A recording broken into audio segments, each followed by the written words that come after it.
Namaskar, welcome to Pradipta's Musings. Today we will talk about youthfulness and why I have chosen this topic. It's because tomorrow it's the birthday of Swami Vivekananda, who is revered as the all-time greatest youth icon, and his birthday is celebrated as National Youth Day. It's dedicated to the youth of the country who will get inspired by Swamiji's ideals. Now, one question arises in my mind: is youth always related to physical age? I have come across persons who are quite agile and youthful in their minds in spite of their advanced age. So that means that even in spite of physical limitations, even in spite of advancing age, one can be quite youthful and agile in one's mind. And I think this is possible by spirituality, because spirituality always reminds us that we should be connected with the divine self, the absolute truth inside all of us, which transcends the limitations of the physical boundaries and is ever youthful, ever agile, and ever effulgent, ever unperturbed by mental as well as physical limitations. So if we transcend our physical limitations and train our minds to be in connection, in communion with the ever youthful, divine, effulgent self which dwells in each and every one of us, we will always feel youthful.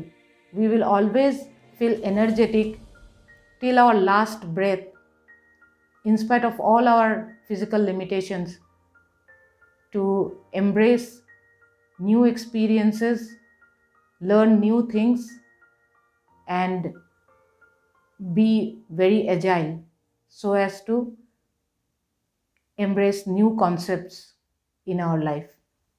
Every day will be a new day for us. We will feel active, and to the best of our ability, we will be able to explore all our potentials. Whatever gifts we have, whatever capabilities, talents, and what all we can do, we can materialize only if we feel youthful in our minds, by training our minds to be in communion with the ever youthful self within. This is possible under guidance of a true enlightened guru and going through spiritual practices like japa, meditation, reading scriptures, and also through satsang, that is through being in holy company. All the great seers, sages, and holy personalities are ever youthful and dynamic in everything what they do, in their outlook, in their perspectives, till the last breath they take. Their age is not an hindrance. It's not a hindrance to their mental agility.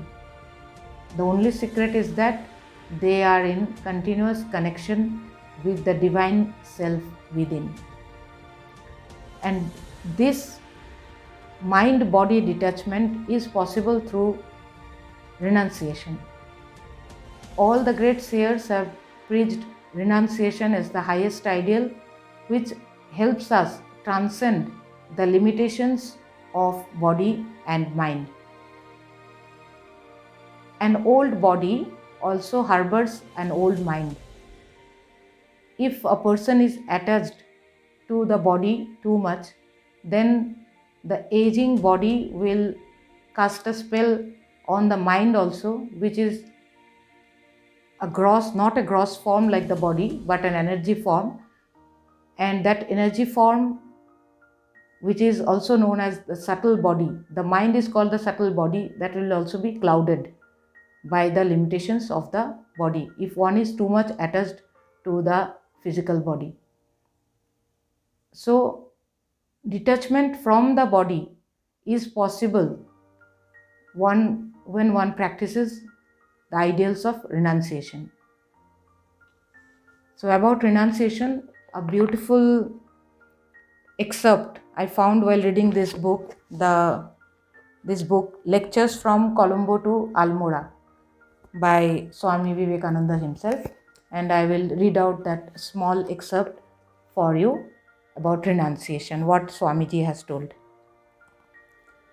Renunciation, that is the flag, the banner of India floating over the world, the one undying thought which India sends again and again as a warning to dying races, as a warning to all tyranny, as a warning to wickedness in the world.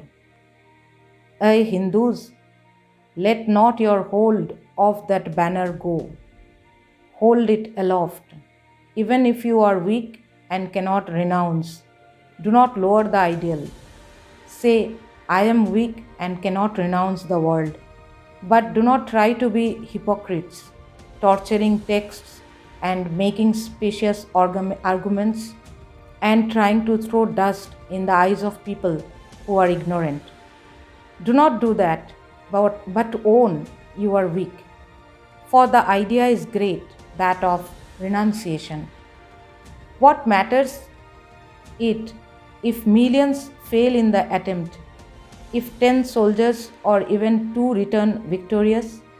Blessed be the millions dead. Their blood has brought the victory. So, Swamiji's great words about renunciation, I tried to read out, and I hope I could convey my message. May glory be on Swami Vivekananda. May glory be on Holy Mother. May glory be on Sri Ramakrishna. Sri Ramakrishna Arpanamastu.